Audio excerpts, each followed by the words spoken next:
Hi RJ Sha Family எப்படி இருக்கீங்க? நல்லா இருக்கீங்களா? மாயா அவர்கள் பிக் பாஸ் டைட்டில் வின் பண்ணணும் அப்படின்றதுக்காகவே வந்து பிரதீப் அவர்களை பிளான் பண்ணி வெளியே அனுப்புனாங்களா ரெட் கார்டு கொடுத்து. ஒரு 5 எவிடன்ஸ் இருக்குது. அதை பற்றி இந்த வீடியோவில் வந்து பார்க்க போகிறோம். ஜீ டிவி இன்டைரக்டாக பிரதீப்பை வந்து சப்போர்ட் பண்ணியிருக்காங்க. அது என்ன அப்படின்றதையும் வீடியோவில் பார்க்க போகிறோம். கமல் சார் மனது வைத்தால் கண்டிப்பாக பிரதீப் அவர்களால் ஒயில் கார்டு ரவுண்டில் உள்ளே போகலாம். ஒயில் கார்டு அப்படின்னு சொல்லிட்டு இல்லை அப்படின்னா அவர் பக்கம் நியாயத்தையாவது பிக் பாஸ் ஹவுஸில் சொல்ல முடியும். இதுதான் மக்கள் எல்லாரோடைய ஆவலாக இருக்கும். அது என்ன ஆகும் அப்படின்றதையும் இந்த வீடியோவில் வந்து நம்ம வந்து பார்க்கலாம். சரிங்களா? வீடியோக்குள்ளே போகிறதுக்கு முன்னாடி நான் இப்போ பார்த்தாலும் பிக் பாஸ் பார்த்துட்டு இருக்கேன் 24x7 சொல்லிட்டு வீட்டில் திட்டு வாங்குறேன். ஏதாவது படிச்சுட்டு வேலைக்கு போடா அப்படின்னு சொல்லிட்டு அம்மா சொல்கிறாங்க அப்படின்னா உங்களுக்கு என்ன அப்படின்னா நீங்கள் எனி கோர்ஸ் படிச்சிருந்தாலும் சரி, டிப்ளமோ கோர்ஸ் படிச்சிருந்தாலும் சரி, ஃபெயிலாக இருந்தாலும் சரி, ராஜலட்சுமி எட்வர்ஸ் ஆன்லைன் பிளாட்ஃபார்ம் மூலியமாக Python, Java, data science, full stock development இதெல்லாம் படித்து ஐடி வேலைகளில் ஜாயின் பண்ண முடியும். தமிழ்லேயும் சொல்லித்தராங்க, இங்கிலீஷ்லேயும் சொல்லித்தராங்க, லைவ் கிளாஸஸும் இருக்குது, ரெக்கார்டிங் கிளாஸஸும் இருக்குது. அது மட்டும் இல்லாமல் 400க்கு மேற்பட்ட கம்பெனியோட டைப் வச்சிருக்கிறதுனால படித்து முடிச்சதுக்கப்புறம் 100% ஜாப் சப்போர்ட்டும் தராங்க. உங்களால் ஃபுல் ஃபீஸ் கட்ட முடியலன்னா இஎம்ஐ முறையிலும் உங்களால் வந்து ஃபீஸ் கட்ட முடியும். இதை யார் நடத்துகிறாங்க அப்படின்னு சொல்லிட்டு கேட்டிங்கன்னா 25 வருடத்துக்கு மேலாக எஜுகேஷனல் இண்டஸ்ட்ரியில் எக்ஸ்பீரியன்ஸ் இருக்கக்கூடிய ராஜலட்சுமி இன்ஸ்டியூட் தான் ராஜலட்சுமி எட்வர்ஸ். அவங்களுடைய காண்டாக்ட் டீட்டெயில் பின் டாப்ல வச்சிருக்கேன், டிஸ்கிரிப்ஷனில் வச்சிருக்கேன். உடனடியாக காண்டாக்ட் பண்ணி நீங்களும் படித்து திறமையை வளர்த்து ஐடி வேலைகளில் ஜாயின் பண்ணலாம். இதுக்கு முன்னாடி பிக் பாஸில் இருந்த தாமரை அவர்கள் வந்து பிக் பாஸில் பெண்களுக்கு சேஃப்டி இல்லையா அப்படின்னு சொல்லிட்டு கேட்கும்போது அவங்க என்ன சொல்கிறாங்க அப்படின்னா, நாங்கள் பிக் பாஸ்க்குள்ளே இருக்கும்போது உள்ளுக்குள்ள ஒரு பிரச்சனை வந்துச்சு. அந்த பிரச்சனை என்னன்னு சொல்ல மாட்டேன். வந்தவுடனே எங்களெல்லாம் போக சொல்லிட்டு ஒரு டீம் சல்லுன்னு உள்ளே வந்துட்டாங்க. ஃப்ராக்ஷன் ஆஃப் செகண்ட் உள்ளே வந்துட்டாங்க. வெளியே எப்பயுமே நைட் ஆனாலும் சரி ஒவ்வொரு கண்ணாடிக்கும் ஆட்கள் வந்து மானிட்டர் பண்ணிகிட்டே இருப்பாங்க. நிறைய பேர் இருப்பாங்க. அவங்களாம் பார்த்துக்கிட்டே தான் இருப்பாங்க. பிக் பாஸில் பொம்பளை பிள்ளைகளுக்கு நல்ல சேஃப்டி தான், ஒன்றும் பிரச்சனைலாம் இல்லை. இந்த பொம்பளை பிள்ளைங்க போய் சொல்லுது அப்படின்னு சொல்லிட்டு பிக் பாஸில் இருந்த தாமரை அவர்கள் வந்து சொல்லியிருக்காங்க. இப்போது இவங்க பொய் சொல்லியிருக்காங்களா உண்மை சொல்லியிருக்காங்களா அப்படின்றத எல்லாருமே வந்து கேள்விகள் வந்து கேட்டுக்கிட்டே இருக்காங்க. பிரதீப் அவர்களும் வந்து பார்த்திங்கன்னா ஒருவேளை அவர் தப்பு பண்ண பையனாக இருந்திருந்தாரு அப்படின்னா அப்பா நம்ம தப்பெல்லாம் வெளியே வந்துட போகுது அப்படின்னு சொல்லிட்டு வாய மூடிட்டு தான் இருந்திருப்பார். அவரும் கமல் அவர்களுக்கு ஐ லவ் யூ அப்படின்லாம் போட்டுட்டு ஹாப்பி பர்த்டேலாம் போட்டுட்டு தீர விசாரிப்பதே மெய் அப்படின்னு சொல்லிட்டு ஒரு ஹேஷ்டேக் வந்து போட்டிருக்காப்புல. பிரதீப் அவர்கள் ஸ்ட்ராங் பிளேயர் அப்படின்றதுனால பிளான் பண்ணி சம்பவத்தை பண்ணியிருக்காங்களா? ஒரு 5-6 விஷயங்கள் மக்கள் எல்லாருக்கும் தோன்ற விஷயங்கள் தான். சோசியல் மீடியாவில் நிறைய வீடியோஸ் வந்து ட்ரெண்ட் ஆகிட்டே இருக்குது சம்மந்தமாக. அந்த ட்ரெண்டான விஷயங்களெல்லாம் இந்த சென்டென்ஸாக போட்டு புதன்கிழமை விஜய் டிவிலே கேட்டாங்க. இதை ஏன் சொன்னீங்க, அதை ஏன் சொன்னீங்க அப்படின்னு சொல்லிட்டு ஒரு சில சென்டென்ஸ் எல்லாம் போட்டு கேட்டாங்க இல்லைங்களா? ஸோ அப்படி கேட்டுட்டு இருக்கும்போது ஒரு விஷயம், பூர்ணிமா, மாயா, ஐஷு இவங்க 3 பேரும் சேர்ந்து வந்து ஒரு டிஸ்கஸ் பண்ணியிருக்காங்க. கரெக்டாக பாயிண்ட் மேலே அடிக்கணும். I am saying this is our only chance to go against him. So we have to use it wisely. இதுதான் ஒரே வாய்ப்பு, கரெக்டாக அடிக்கணும் அப்படின்னா. இப்போ ஜென்ரலாக ஒரு பையன் வந்து நமக்கு எதிராக வந்து தப்பாக நடந்துக்கிறான் அப்படின்னா அவன் பண்ணுறதுலாம் தப்பு, அவனை நம்ம கம்ப்ளைண்ட் பண்ணணும் அப்படின்ற ஆங்கிளில் பேசியிருப்பாங்களா இல்லை இப்போ இந்த ஆங்கிளில் பேசியிருப்பாங்களா அப்படின்ற கேள்விகள் வருது. ஏன்னா பிரதீப் அவர்கள் வெளியே போனதுக்கப்புறம் இவங்க நடந்துக்கிட்ட ஒரு சில விஷயங்களெல்லாம் பார்க்கும்போது பிளான் பண்ணி எதுவும் சம்பவம் பண்ணியிருப்பாங்களா அப்படின்னு வந்து தோணுது. ஸோ இது வந்து எவிடன்ஸ் நம்பர் 1. அவங்க முன்னாடியே பிளான் பண்ணது. அது மட்டும் இல்லாமல் கமல் சார்ட்ட கம்ப்ளைண்ட்லாம் பண்ணதுக்கப்புறம் அந்த எபிசோட பாருங்கள். பூர்ணிமா வந்து வெளியே வந்து ஃபஸ்ட்டு என்ன சொல்லியிருப்பாங்க அப்படின்னா இட்ஸ் ஆக்சுவலி ஒர்க் அப்படின்னு சொல்லியிருப்பாங்க. சொல்லிவிட்டு அப்படியே ஒரு ஹாப்பி மூடில் வந்து எல்லாரும் இருந்திருப்பாங்க. ஸோ இது பாயிண்ட் நம்பர் 1. பாயிண்ட் நம்பர் 2 என்ன அப்படின்னா, ரவீனா அவர்களோட என்னுடைய அருணா கோயரை கூட இவர் கமெண்ட் பண்ணார் அப்படின்ற மாதிரி இவங்க வந்து சொல்லியிருப்பாங்க. இப்படி சொல்லியிருக்கிற விஷயத்தை பற்றி யுகேந்திரன் அவர்கள் என்ன சொல்லியிருப்பாரு அப்படின்னா, அந்த பொண்ணுக்கிட்ட வந்து சொல்லும் போது நானும் கூட இருந்தேன். அவர் என்ன சொன்னார்னா, நிறையா கேமரா இருக்குமா, அருணாக்கையெல்லாம் தெரியுது, பார்த்துருமா அப்படின்னு சொல்லிட்டு அவன் வந்து ஒரு கான்சியஸாக சேஃப்டி பர்பஸ்க்காக தான் சொன்னானே தவிர வேறு எதுவும் மீன் பண்ணி சொல்லலை. எல்லாம் எல்லாரும் ஃப்ரெண்ட்ஸாக இருக்கிறதுனால அது கேஷுவலாக தான் சொன்னான் அப்படின்ற மாதிரி அவங்க வந்து சொல்லியிருந்தாங்க. நீங்கள் இன்ஃபேக்ட் வந்து பார்த்தீங்கன்னா ரவீனா அவர்களுடைய மதர் அவங்க வந்து பிரதீப் அவர்கள் வெளியே போனதுக்கப்புறம் ரெட் கார்டு வாங்கிட்டு வெளியே போனதுக்கப்புறம் ஒரு இன்டர்வியூ கொடுத்துருக்காங்க. அந்த இன்டர்வியூவில் ஒரு வேலை தான் பொண்ணு இப்படி ஒருத்தன் சொல்லியிருந்தா திட்டி அப்படி தான் கொடுத்துருப்பாங்க. அவங்களே என்ன சொல்லியிருக்காங்கன்னா, என்னை பொறுத்தவரையும் பிக் பாஸ் வின்னராக நான் பிரதீப்பை தான் நினச்சேன், அவர் தான் இல்லை டாப் 3லயாவது வருவாருன்னு நினச்சேன், இப்படிலாம் நடக்கும்னு தெரியாது. நீங்கள் இந்த மாதிரி ரவீனா கம்ப்ளைண்ட் பண்ணியிருக்காங்களேன்னா நான் அந்த விஷயத்தை அவங்க பேசும்போது இந்த அருணா கோயர் இன்சிடென்ட் நடக்கும்போது நான் பேசும்போது பார்க்கல, மேபி அதை எடிட் பண்ணிட்டாங்களான்னு தெரியல அப்படின்ற மாதிரி தான் சொல்லியிருப்பாங்க. ஸோ அவங்களுமே அவங்க பொண்ணை கடைசியாக தான் சொல்லியிருப்பாங்க. ஃபஸ்ட்டு ப்ரிஃபரன்ஸ் வந்து பிரதீப் தான் செம்மையாக ஆடிட்டு இருந்தார் அப்படின்னு சொல்லிட்டு ரவீனாவுடைய அம்மாவே சொல்லியிருப்பாங்க.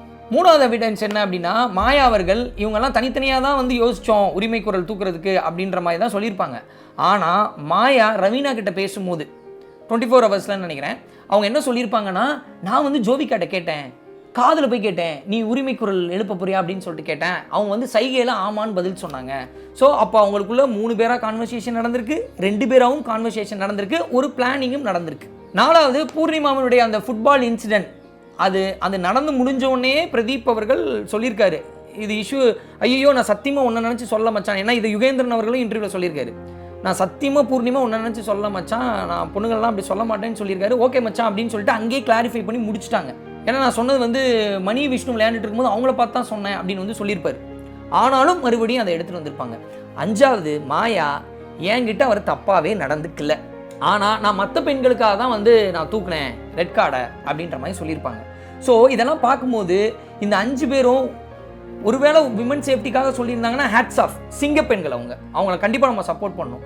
அப்படி இல்லாமல் வேற ஒரு ஆங்கிளில் யோசித்து பார்த்தீங்கன்னா பிரதீப்க்கு நிறைய கைதட்டு கிடைக்குது. ஒருவேளை அவன் வின் பண்ணிட்டானா என்ன பண்ணுறது, அந்த பயம் உள்ளுக்குள்ளே இருந்துட்டு மாயா அன்கோ டீமில் நம்ம யாராவது வின் பண்ணோம்னா இவரை வெளியே அனுப்புனா தான் முடியும் அப்படின்றதுக்காக யோசித்தாங்களா அப்படின்ற கேள்வியும் வருது. ஏன்னா பிரதீப் அவர்கள் போனதுக்கப்புறம் விசித்ராவோ அர்ச்சனாவோ இவங்களுக்கு சப்போர்ட் பண்ணாமல் இருக்காங்க அப்படின்னா டக்குன்னு என்ன பண்ணுறாங்க அப்படின்னா இவங்களை வெளியே போக சொல்லணும், இவங்க கேரக்டரே சரியில்லை, இவங்களை வெளியே அனுப்பணும், நான் உரிமை குரல் தூக்குறேன் அப்படின்ற மாதிரி தான் இவங்க வந்து சொல்லிட்டு இருக்காங்க. ஸோ இதே மாதிரி ஒரு ஃபேப்ரிகேட் பண்ணி மேபி பிரதீப்பை அனுப்பியிருக்கலாமோ அப்படின்ற கேள்வி வருது. அதே மாதிரி புதன்கிழமை எபிசோடில் வந்து பார்த்தீங்க அப்படின்னா பிராவோ அவர்களை வந்து சொல்லியிருப்பாங்க, மாயாவும் ஐஷு அவர்களும் சொல்லியிருப்பாங்க. என்ன சொல்லியிருப்பாங்க அப்படின்னா பிராவோ வந்து செக் அவுட் பண்ணுறாப்ல அப்படின்ற மாதிரி சொல்லியிருப்பாங்க.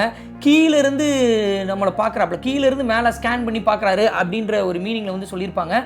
ஐஷு அவர்கள் வந்து பிராவோ பார்க்குறது வந்து பார்த்திங்கன்னா பச்சையாக அந்த கமெண்ட்லேயே வந்து போட்டிருப்பாங்க. அது மட்டும் இல்லாமல் அவன் பார்க்குறது அருவருப்பாக இருக்குது அப்படின்லாம் சொல்லியிருப்பாங்க. ஸோ அவன் பார்க்குறது அருவருப்பாக இருக்குது, ஸ்கேன் பண்ணுற மாதிரி இருக்குது, செக் அவுட் பண்ணுற மாதிரி இருக்குது அப்படின்லாம் சொல்லிவிட்டு அதுக்கப்புறம் இது வெளியே வந்தோடனே பிராவோ ப்ரோ நாங்கள் சும்மா தான் சொன்னோம், அப்போ நாங்கள் அப்படி நினச்சோம், அப்படி கிடையாது அப்படின்னு சொல்லிட்டு சரண்டர் ஆகிருப்பாங்க. ஸோ ஒருவேளை இதே மாதிரி கண்ணோட்டத்தில் பிரதீப் அவர்களையும் இவங்க ஏன் மேபி தப்பாக நினச்சிருக்க கூடாது அப்படின்ற கொஸ்டின் மார்க் வந்து வருது.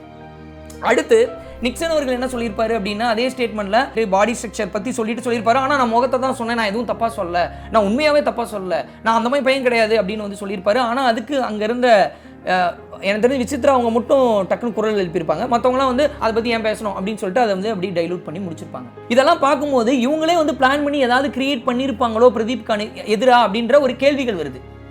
ஒருவேளை பிரதீப் அவர்களை 10 நிமிஷம் பேச விட்டுருந்தா இந்த பெண்கள் ஒருத்தவங்களும் கொடுத்த, ஏன்னா நீங்கள் அந்த கமெண்ட் போட்டாங்கல்ல பிக் பாஸ் வீட்டுக்குள்ளே இருக்கிறவங்களுக்கு கமெண்ட் போட்டு ஏன் இதை இப்படி சொன்னீங்க, ஒரு பொண்ணை நீ ஏன் இப்படி சொன்ன அப்படின்னு கேட்குறாங்க.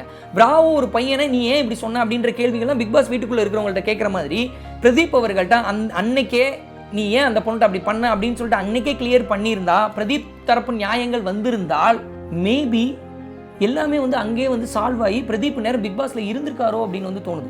ஏன் அப்படின்னு சொல்லிட்டு பார்த்தீங்க அப்படின்னா இப்போ கமல் சாரே வந்து பார்த்தீங்கன்னா நான் ஒரு டிவி சேனல் ஹெட்டுக்கிட்ட பேசும்போது அவர் என்ன சொன்னார்னா கமல் சாருக்கு வந்து ஏற்கனவே பிரதீப் மேலே ஒரு சின்னதாக ஒரு பேட் இம்ப்ரெஷன் அவர் கிரியேட் ஆயிடுச்சு. எதனால அப்படின்னா பாவா செல்லத்துறை அவர்கள் அவர் வந்து கமல் சாருக்கு ரொம்ப பிடிக்கும். ஏன்னா பாவா செல்லத்துறை அவர்கள் வந்து பார்த்தீங்கன்னா பெரிய ரைட்டர், நல்ல பேச்சாளர், மிகச்சிறந்த இலக்கியவாதி. ஸோ அவர்களை பற்றி பிரதீப் அவர்கள் வந்து எச்சு துப்புறாப்ல அப்படின்ற ஒரு விஷயத்தை வந்து சொல்லியிருப்பார். அதுவே வந்து பார்த்தீங்கன்னா கமல் சாருக்கு பிடிக்கல அப்படின்ற மாதிரி அவர் ஃபீல் பண்ணியிருக்காரு அந்த டிவி ஹெட்டு. ஏன்னா அவருக்கு கமல் சார் ரொம்ப நாளாக தெரியுன்றதுனால அவர் ஃபீல் பண்ணியிருக்காரு அந்த ஒரு விஷயம். அதுக்கப்புறம் வந்து கமல் சார் சொன்னாலும் நான் சொன்னது தப்பு கிடையாது, உன்னை செருப்பால் அடிப்பேன்டான்னு சொன்னது. ஏன்னா கமல் சார்ன்ற ஒரு உலக நாயகன், அவருக்கு ஒரு ஃபீல் இருக்கும்ல, இவர் இப்படி சொன்னது, இந்த மாதிரி ஒரு சில விஷயங்கள் அவருக்கு ஒரு பேட் இம்ப்ரெஷன் கிரியேட் ஆகிருக்கும், மேபி கிரியேட் ஆகிருந்திருக்கலாம். ஒரு சிலர்லாம் சொல்லிட்டு இருக்காங்க இனிமேல் பிக் பாஸ் வந்து கமல் சார் பண்ணக்கூடாது, சிம்பு அவர்கள் பண்ணணும் அப்படின்லாம் சொல்கிறாங்க. சிம்பு அவர்கள் இப்போ கமல் சார் ப்ரொடக்ஷனில் தான் ஒரு படம் நடிச்சிட்டு இருக்காரு, சிம்பு அவர்கள்லாம் பண்ண மாட்டார். இன்னொரு விஷயம் என்னென்னா கமல் சார் பிக் பாஸில் நிறைய நல்ல விஷயங்கள் பண்ணியிருக்காரு, நிறைய சூப்பராக பேசியிருக்காரு, நிறைய பெர்ஸ்பெக்டிவ் கொடுத்துருக்காரு, நிறைய ஆங்கிள்ஸ் கொடுத்துருக்காரு, நிறைய புத்தகங்களை ரெஃபர் பண்ணியிருக்காரு. அப்படி இருக்கும்போது இந்த இன்சிடென்ட்டில் மேபி ஸ்லிப் ஆகிருக்கலாம், இது மக்கள் நினைக்கிறாங்க. மக்கள் எல்லாரும் சொல்கிறாங்க அப்படிங்கும் போது ஏன் மறுபடியும் பிரதீப்புக்கு அவருடைய கருத்து வாதத்தை எடுத்து வைக்கிறதுக்கோ இல்லை ஒரு ஸ்பெஷல் டேலையாவது உள்ளே வர்றதுக்கோ வாய்ப்பு கொடுக்கக்கூடாது அப்படின்றது தான் முக்கியமான கேள்வி. ஏன்னா கமல் சாருடைய படம் விருமாண்டி படத்தில் வந்து பார்த்தீங்கன்னா பசுபதி அவர்கள் ஃபஸ்ட்டு அந்த படத்தில் வந்து கதையை சொல்லும் போது கமல் அவர்கள் மேலே தப்பாக இருக்கிற மாதிரி இருக்கும். அதுக்கப்புறம் கமல் அவர்கள் பேசும்போது தான் கமல் தரப்பு நியாயங்கள்லாம் புரியும். அந்த மாதிரி படம் எடுத்த கமல் சார் அவர்கள் ஏன் பிரதீப் அவர்களுக்கு பேசுறதுக்கு வாய்ப்பே கொடுக்காம தட்டி விட்டு வெளிப்போ அப்படின்னு அனுப்புனது தான் இங்கே எல்லாருடைய கேள்வியாக இருக்குது. அவரை வேற ஒரு ரீசனுக்காக சொல்லி கூட வெளியே அனுப்பியிருக்கலாம். ஆனால் விமன் சேஃப்டி அப்படின்ற ஒரு விஷயத்தை முத்திர கொடுத்து வெளியே அனுப்புனது அப்படின்றது தான் எல்லாருடைய கேள்வியாகவும் இருக்குது, ஒரு சிலருடைய கோபமாகவும் இருக்குது. இப்போ ரீசெண்டாக வந்து பார்த்தீங்கன்னா ஜீ டிவியில் என்ன பண்ணியிருக்காங்கன்னா பிரதீப்க்கு ஆதரவாக தான் ஒரு சோசியல் மீடியாவில் ஒரு பாட்டு வந்து போட்டிருக்காங்க, கிண்டலாக தக்லைஃபாக போட்டிருக்காங்க. என்ன அப்படின்னா எனக்கா ரெக்கார்டு எடுத்து பாரு ரெக்கார்டு அப்படின்னு சொல்லிட்டு அந்த பாட்டை வந்து போட்டிருக்காங்க. ஏன்னா இப்போ வந்து பிரதீப் அவர்களுக்கு வந்து மக்கள் எல்லாரும் வந்து ஆதரவு கொடுத்துட்ருக்காங்க. ஸோ ரெட் கார்டு எனக்கா கொடுத்த அப்படின்னு சொல்லிட்டு போட்டிருக்காங்க. ஏன்னா அந்த சாங்கு ஜீ டிவியில் போட்டதுக்கு கீழே வந்து பார்த்தீங்கன்னா எல்லாருமே வந்து பிக் பாஸ்க்கு எதிராக தான் வந்து நிறைய கருத்துக்களை வந்து போட்டிருக்காங்க. இருந்தாலும் அதை போட்டதுக்கு காரணம் ஜீ டிவி வந்து இன்டெரக்டாக பிரதீப் அவர்களுக்கு ஒரு சப்போர்ட்டிவாகவும் ஒரு தக்லைஃபாகவும் பண்ணணும் அப்படின்றதுக்காக தான் பண்ணியிருக்காங்க. ஸோ மறுபடியும் சொல்கிறது என்ன அப்படின்னா, பெண்களுக்கு எதிரான ஒரு பிரச்சனை அப்படின்னா கண்டிப்பாக பெண்கள் முன் வந்து சொல்லணும். ஏன்னா ஒரு சில ஆண்கள் பண்ணக்கூடிய தவறுகளை, வன்முறைகளை, அபியூஸ்களை பெண்கள் வெளியே வந்து சொல்கிறதில்ல. மீ டூ அப்படின்ற ஒரு விஷயம் வந்ததுக்கப்புறம் இன்றைக்கி வெளியே வந்து சொல்கிறாங்க. பெண்கள் வந்து ஆண்களுக்கு எதிரான தவறுகளை சுட்டி காட்டணும் அப்படின்றதுக்காக தான் 498A அப்படின்ற மாதிரியான சட்டங்கள்லாம் பெண்களுக்கு பாதுகாப்புக்காக வந்த சட்டங்கள் தான். ஸோ இதில் எந்த மாற்று கருத்தும் கிடையாது. ஒருவேளை அந்த விஷயத்தை தவறாக யூஸ் பண்ணியிருப்பாங்களோ அப்படின்ற ஆங்கிளையும் இப்போ நம்ம எல்லாருக்கும் யோசிக்க தோணுது. மேபி நான் கரெக்டாக ராங்கான்னு தரல, நீங்கள் வந்து கீழே வந்து கமெண்ட் பண்ணுங்கள். ஸோ ஓவராலாக இந்த இன்சிடென்ட் வந்து பார்க்கும்போது எனக்கு பர்சனலாக தோணுன விஷயம் என்ன அப்படின்னு வந்து பார்த்தீங்கன்னா, சாந்தி அப்படின்னு சொல்லிட்டு ஒரு மிகப்பெரிய ரன்னர் இருந்தாங்க புதுக்கோட்டை. அவங்க வந்து வேறு லெவலில் ரன் பண்ணுவாங்க. 12 சர்வதேச மெடல்லாம் வின் பண்ணியிருக்காங்க. ஒரு தமிழ்நாட்டை சேர்ந்தவங்க. அந்த பொண்ணு ஒலிம்பிக்குக்காக போகணும் அப்படின்ற கனவோடு இருந்துட்டு இருக்கும்போது அந்த பொண்ணுக்கு டெஸ்ட் எடுத்து, நீ வந்து பொம்பளையே கிடையாது, நீ ஒரு ஆண், உன்னுடைய பாலினத்தில் ஹார்மோன் அதிகமாக இருக்குது அப்படின்னு சொல்லிட்டு அந்த பொண்ணு பயங்கரமாக ஓடினா அப்படின்றதெல்லாம் அடைச்சி அவள் அடையாளத்தை வந்து மாற்றி அந்த பொண்ணு ஓடவே கூடாது அப்படின்னு சொல்லிட்டு முற்றுப்புள்ளி வச்சுட்டாங்க. இதே மாதிரி ஒரு பொண்ணுக்கு ஆப்பிரிக்காவில் நடக்கும்போது என்ன ஆச்சுன்னா எல்லாரும் வெகுண்டு இருந்தாங்க, அந்த பொண்ணு மறுபடியும் ஓடினாங்க. இதே நிலைமை ஒரிசா ஸ்டேட்டில் ஒரு பொண்ணுக்கு நடக்கும்போது வந்து எல்லாரும் சப்போர்ட் பண்ணாங்க, அந்த பொண்ணு ஓடிச்சு. ஆனால் நம்ம தமிழ்நாட்டில் நடக்கும்போது அந்த பொண்ணுக்கு அந்த பொண்ணினுடைய பிறப்பின் காரணத்தை காமிச்சு பெரிய அளவில் யாருமே சப்போர்ட் பண்ணல. அதுக்கப்புறம் அந்த பொண்ணு என்னுடைய பாலினத்தில் என்ன பிரச்சனை அப்படின்னு சொல்லிட்டு கேட்டு பல ஆண்டுகள் ஆச்சு, அதுக்கு எந்த பதிலுமே வரல. ஸோ அந்த பொண்ணு நல்லா ஓடுற பொண்ணு, ஏழை பொண்ணு, இந்த பொண்ணை ஜெயிக்க முடியாது அப்படின்றதுக்காக இன்டைரக்டாக அந்த பொண்ணு பொண்ணே கிடையாது அப்படின்னு சொல்லிட்டு ஒரு விஷயத்தை கிரியேட் பண்ணி அந்த பொண்ணை காலி பண்ணாங்க. ஒருவேளை இதே மாதிரி பிரதீப் அவர்களை ஜெயிக்க முடியாது, நிறையா ஓட்டு வாங்குறாரு, சப்போர்ட் இருக்குது, பிரில்லியண்ட்டாக ஆடுறாரு, ஸ்ட்ராட்டஜிலாம் நல்லா இருக்குது அப்படின்றதுக்காக இப்படி ஒரு சம்பவத்தை பண்ணிட்டாங்களோ அப்படின்னு சொல்லிட்டு யோசிக்க தோணுது. நான் வந்து நீ ஒரு ஆண், அதுக்காக ஆணுக்கு சப்போர்ட் பண்ணுறேன்னு ஒரு சில நினைப்பீங்க. நான் வந்து பிரதீப்காக மட்டுமே யோசிக்கிறேங்க. அவங்க சித்திக்காக யோசிக்கிறேன். அவங்க சித்தி அவங்க அம்மாவும் அப்பாவும் தவறினதுக்கப்புறம் கல்யாணமே பண்ணிக்காமல் தான் அக்கா பசங்க 2 பேரையும் வளர்க்கணும் அப்படின்னு சொல்லிட்டு ஒரு தேவதையாக மாறி தியாகம் பண்ணி வளர்த்துட்டு இருக்காங்க. ஸோ அப்படி வளர்த்துட்டு இருக்கிற சித்திக்கு இப்போ அவர் வந்து பிக் பாஸில் தோத்துட்டு வந்திருந்தா கூட பிரச்சனை இல்லை, வேற ஏதோ ரீசனுக்கு வெளியே வந்திருந்தா கூட பிரச்சனையாக பட்டிருக்காது. ஆனால் விமன் சேஃப்டி இல்லை அப்படின்னு சொல்லிட்டு தன்னுடைய அக்கா பையனை வெளியே அனுப்பியிருக்காங்க அப்படின்ற ஒரு விஷயம் அவங்களுக்கு காலத்துக்கும் அவங்களுக்கு கஷ்டப்படுது. பிக் பாஸில் வின் பண்ணி டைட்டில் வாங்கினா 1 வாரம் 10 நாள் 1 மாதத்தில் மறந்துடுவாங்க. ஆனால் பிக் பாஸில் விமன் சேஃப்டி இல்லை அப்படின்னு ஒரு தவிர அனுப்புனீங்கன்னா அதற்கான வழி இருக்குது பார்த்தீங்களா, அது வாழ்நாள் முழுவதும் மாறாத ஒரு வடுவாக இருக்கும். உங்களுடைய ஒப்பீனியன் என்ன அப்படின்றதையும் கீழே கமெண்ட் மூலமா தெரியப்படுத்துங்க. Thank you so much.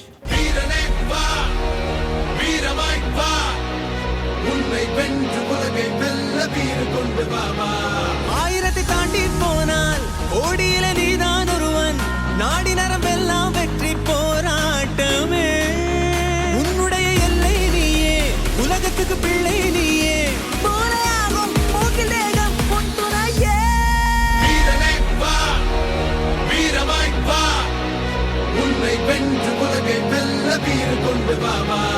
ஆயிரத்தை தாண்டி போனால் ஓடியில நீதான் ஒருவன், நாடி நரம்பு